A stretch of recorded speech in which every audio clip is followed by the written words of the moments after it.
Can you share us something about it? What's your role? How's the story? Excited ako na pitch to sa akin, I guess, 1 year ago na rin.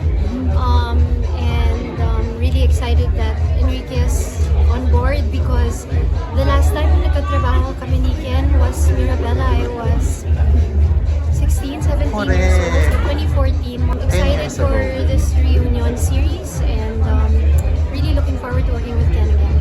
And nakikita namin, enjoy na enjoy ka sa Dabber Cats. You just celebrated 46th anniversary with the Dabber Cats. How was it with the dynamics with Itbulaga hosts? I'm so happy and very grateful na napasama ako sa celebration nila ngayon last week.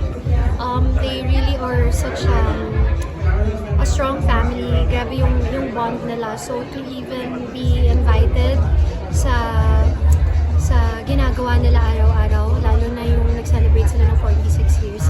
It really means a lot to me, more than people probably think. So, nagpapasalamat ako sa kanila. Sabi ng Dabber Cats, mas lumalabas yung ikaw doon. Kumakanta ka, napapasayaw ka. The personality na hindi namin nakikita before.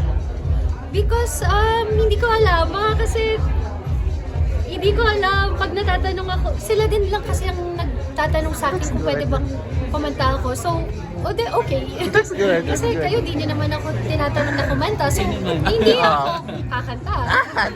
No, but it's really been fun. It's a space to be yourself, to be funny, to be weird. It's a space where everything is allowed as long as it's something good and fun and of support sa isa't isa. Grateful lang ako na nakakapag-guest ako at naiisip nila ako na makasama ng kahit twice, once a week. I really get excited.